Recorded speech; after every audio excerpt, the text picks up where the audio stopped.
অরামে মোটে অবলন্ত এহি মাটির সুন্দর বাণী শুনি প্রভু কপিল ঈশ্বর কৃপায় বিদিত হইয়া মাতিলন্ত প্রভুয়া কুহক চিন্তিয়া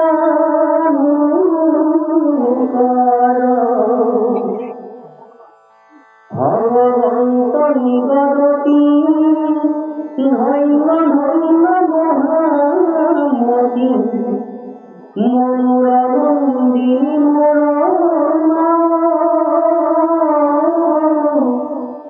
ভারত হইল মতি সংসারত লীলায়াতি তুষ্ট হইল দেখি তো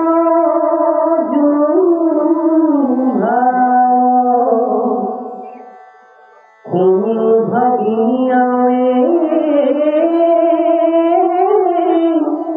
প্রশ্ন উত্তর ভক্তি বহু বিঘন কিন্তু পুরুষর ফল সংকল্প খানে ভক্তি নানা মতে দে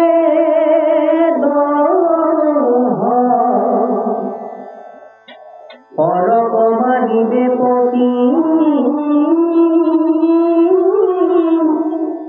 মনত সংকল্প করে নম্ভমক্ষরয়াতি ঘয়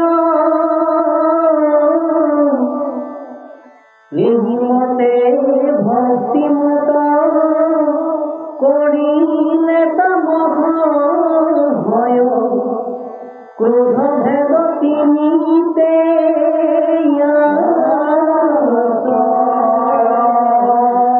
জয় কৃষ্ণ। এতিয়া এই কথাখিনি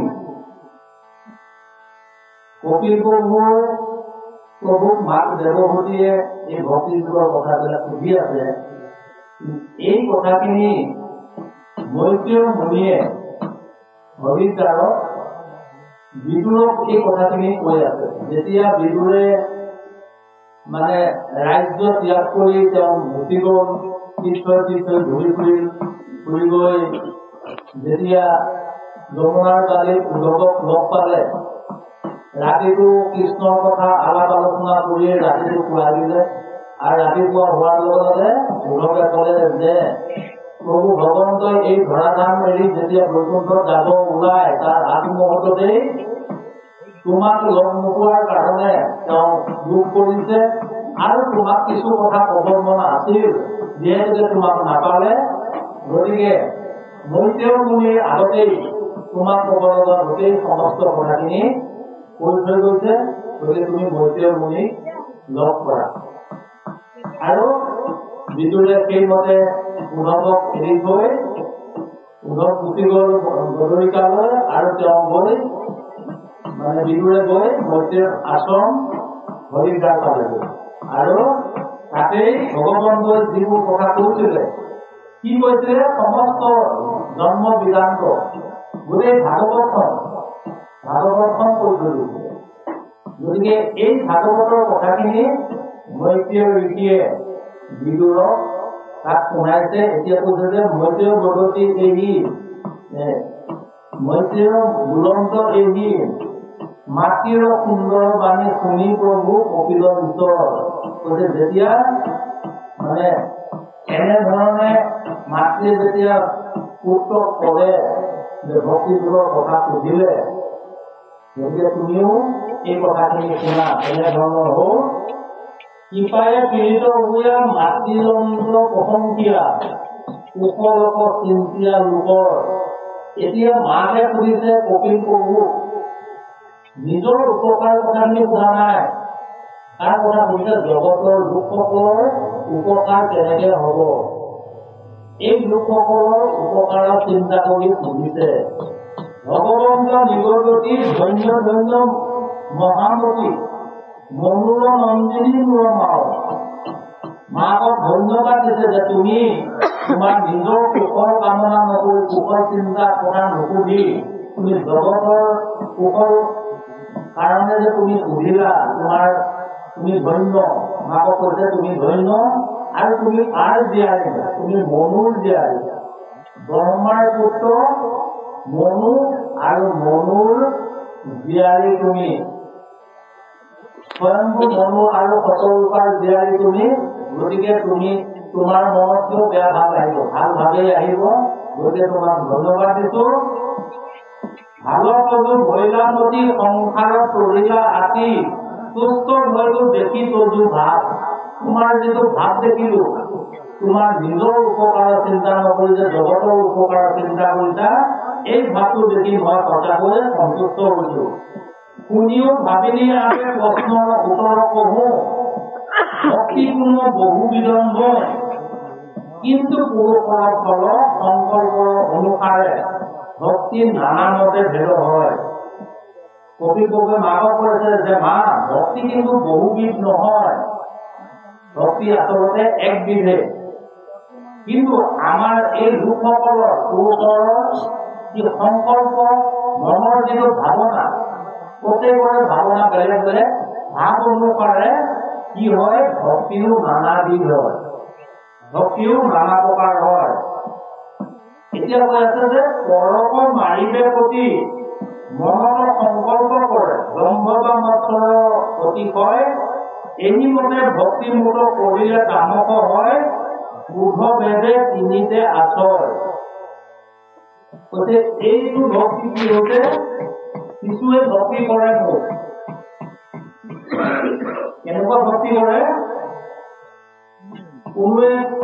কোনোবা এজনক হিংসা কৰিছে গাঁওখনতে এজন ধনী লোকে এজন দুখীয়া লোকক হিংসা কৰিছে মাটি বাৰী খেলি লৈছে এতিয়া দুখীয়াজনে তাৰ লগত কাজিয়া লাগিবও নোৱাৰে বা আইন কানুনত গলেও টকা পইচা চলে নোৱাৰে গতিকে কি কৰিছে ভগৱন্তৰ ওচৰত কি কৰিছে মন্দিৰত গৈ পেলাই ৰাগী বন্তি লগাইছে ধূপ বন্তি দি পেলাই কি কৰিছে হে প্ৰভু অমুকে মোক এনেধৰণৰ মানে বিপদ বিঘিনি কৰি আছে মই কিন্তু খাবলৈ নোৱাৰো তেওঁ বোলে প্ৰভু আপুনি তেওঁক এসেকা দিব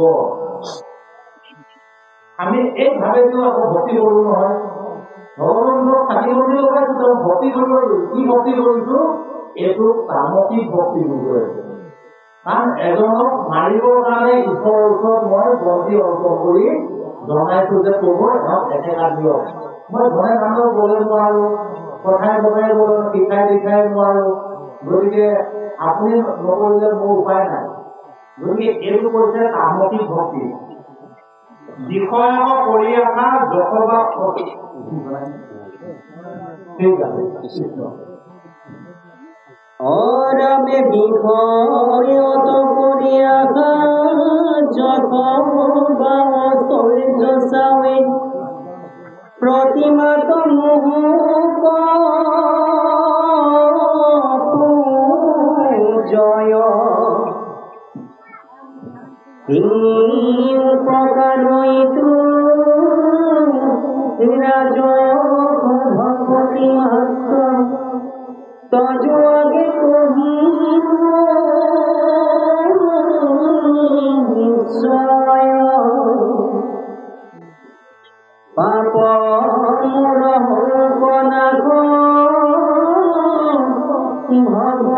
भगवंत प्रीति अवश्य के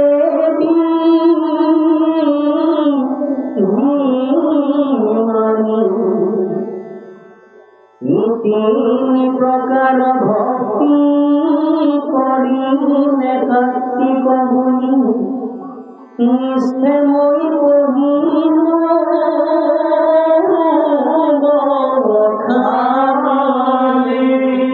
জয় কৃষ্ণ প্ৰথমতে কি বুলি ক'লে কামক ভক্তি যিটো পৰক মাৰিলে প্ৰতি মনত সংকল্প কৰে পৰ এজনক তেওঁ হিংসা কৰি আছে সেইজনক তেওঁ মাৰিবৰ কাৰণে নিজে নোৱাৰে যেতিয়া ঈশ্বৰৰ জৰিয়তে ঈশ্বৰৰ ওচৰতে চাকি বন্তি দি ঈশ্বৰকে পেলাই দিছে, প্ৰভু তেওঁক একেটা দিয়ক। এইটো ভাৱে ভক্তি পৰাজনক কৈছে তামসিক ভক্তি। আকৌ কৈ আছে বিষয়ক কৰি অহা যশ বা অচৰ্যতাৰ। আমি যেতিয়া বিষয়ত মনমত্ত হৈ থাকো, অচৰ্য বিভূতি লাগে, মোক 5তলা ঘৰ লাগে, 5খন গাড়ী লাগে, নানান ধন ধান লাগে, এইবিলাক অচৰ্য বিচাৰি আমি প্ৰতিমাকক মুহুক পূজয়। দুৰ্গা দেৱীৰ ওচৰত বা কামাখ্যা দেৱীৰ ওচৰত মন বলি ছাগলী বলি দি আমি পূজা কৰিছো। জীৱ এটা হত্যা কৰি সেই তেজ দেৱীৰ আগত দি কি কৰিছো, অচৰ্য বিভূতি বিচাৰিছো। এইটো কি ভাৱ বুলি কৈ আছে, এইটো এই ভাৱেদি যিসকলে ঈশ্বৰক পূজা কৰে, দেৱ দেৱীক দিছেগৈ, কিন্তু ভাৱটো সেই ঈশ্বৰক দিয়া ভাৱেদি দেৱ দেৱীৰ আগত মানে অচৰ্য বিভূতি বিচাৰি এই পূজা পাতল দিছে, কৈছে এইটো ৰাজসিক ভক্তি বুলি কৈছে। আৰু যিটো কৈছে পাপন্ন হৌক নাশ ভগৱন্ত হৌক প্ৰীতি। মোৰ যিবোৰ পাপ আছে, পাপবোৰ নাশ কৰিবলৈ হ'লে ঈশ্বৰৰ ওচৰত মই ভক্তি কৰিবই লাগিব। ভগৱন্ত প্ৰীতি যেতিয়াহে হ'ব, সন্তুষ্ট তেতিয়াহে হ'ব।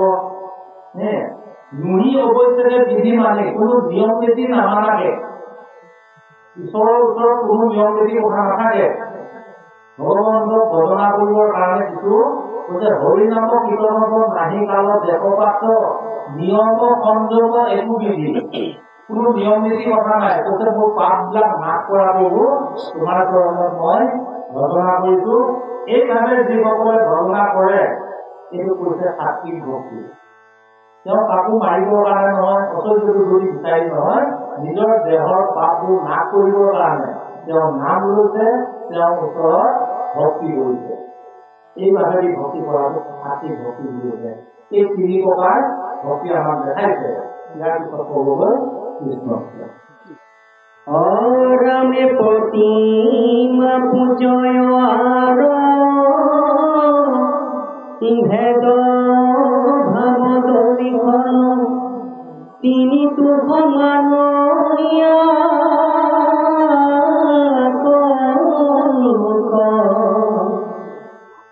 উত্তম মধ্যম ক্ৰমে তামসাদি ভক্তি ভাৱে তিনি মতে ভেদ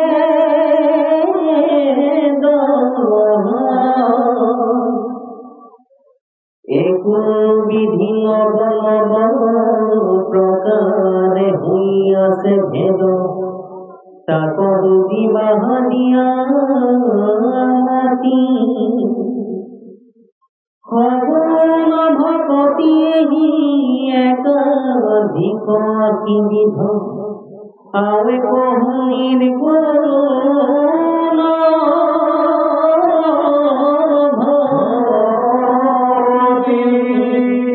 এতিয়া মাকক ক'লে হে মাও, প্ৰথমতে কৈছিলে নহয় যে ভক্তি বহুবিধ নহয়, ভক্তি আচলতে এবিধেই, কিন্তু মানুহৰ মনৰ বাসনা কামনা সংকল্প অনুসাৰী ভক্তি বহুবিধ হ'ল। এতিয়া কৈ আছে যে সাত্বিক, ৰাজসিক, তামসিক এই 3বিধ ভক্তি, এই 3বিধক আকৌ কি কৰিছে, 3 ভাগত ভাগ কৰিছে। 3 ভাগত ভাগ কৰিছে। এই 3 ভাগত ভাগ কৰোতে কি হ'ল, 9 বিধ হ'ল। 9 বিধৰ আকৌ কি কৰিছে, গুণ অনুসাৰে আকৌ 9 বিধ, এই 9 বিধক আকৌ প্ৰত্যেক বিধৰে কি কৰিলে, 9 বিধকৈ ভাগ কৰিছে। ভক্তি 9 বিধ নহয়, এই 9 বিধকৈ ভাগ কৰোতে 9 গুণ 81 বিধ হ'ল। কৈছে ভক্তি এয়া মানুহৰ মানে সংকল্প অনুসাৰে যোনে যি ভাৱনা কৰে, ভাৱনাতেই ভক্তি কৈছে, ভাৱেই ভক্তি। গতিকে এই ভাৱনা মতে কৈছে 81 বিধ ভক্তি। এই ভক্তি 81 বিধ হৈছে, কিন্তু এইবোৰ কি ভক্তি বুলি কৈছে, সগুণ ভক্তি। এইখিনি সগুণ ভক্তি, সকাম ভক্তি, যিবোৰ আমি কামনা কৰো, ঈশ্বৰৰ ওচৰত কামনা কৰি আমি যি ভক্তি কৰো, তাৰমানে কিবা এদিন আমি বিচাৰি পৰা যি ভক্তি কৰো সেই ভাগতে কৈ আছে সগুণ ভক্তি, সকাম ভক্তি। আজি আমি ইয়াতে আহিছো গৃহস্থৰ কিবা এটা কামনা অৰ্থে ভকতসকলক মাতি আহিছে, ইয়াতে ভগৱন্তৰ গুণনাম লীলা মহিমা শ্ৰৱণ কীৰ্তন কৰাইছে, তাৰ জৰিয়তে কিবা এটা হলেও কামনা আছে। কিন্তু একান্ত ভকতৰ আকৌ কি মানে কোনো মুক্তিকো বাঞ্ছা নকৰে বুলি কৈছে, মুক্তিকো নিষ্ক্ৰিয় যিটো সেই ভকতক নহো। সেই ভকতে কি বিচাৰে? ৰসময় মানুহবোৰ ভকতি, ৰসময় ভক্তিটোহে বিচাৰে।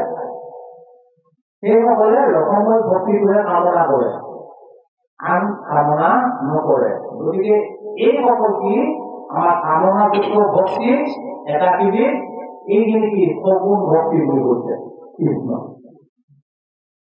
অৰমে ভাগৱত তৃতীয় স্কন্ধৰ পদ মুজিব ভক্তিৰ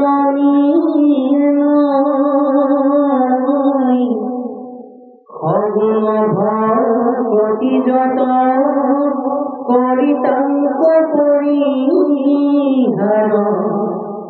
নির্গুণ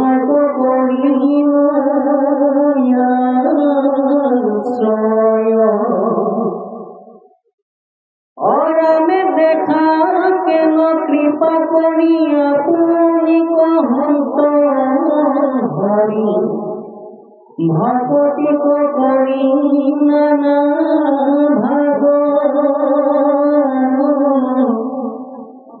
এতে জ্ঞানী গুণ ভক্তি ধরি উপদেহ করি তেবে ঈশ্বর পাইবা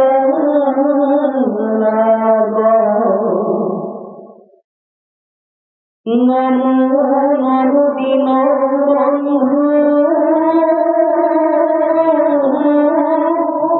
কৃষ্ণ দেব কৃপা সিন্ধু তজু পায় পদিম হরণ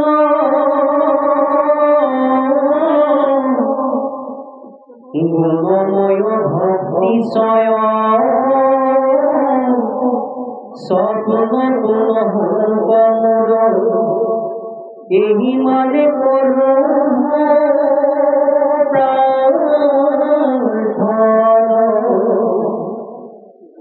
অরমে কিন্তু তজু পদে নতি একান্ত প্রেম রতি রোগ মূল নয়ন কাম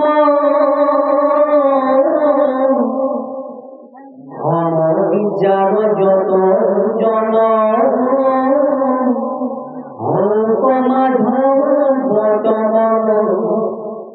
ডাকি সারি ভোলার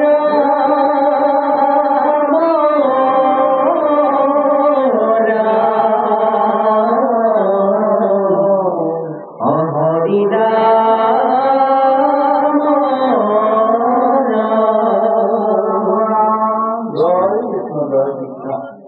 এতিয়া আমাক এইখিনি উপদেশমূলক বাণী আমাক ক'ব গৈ আছে, শুনিও কবা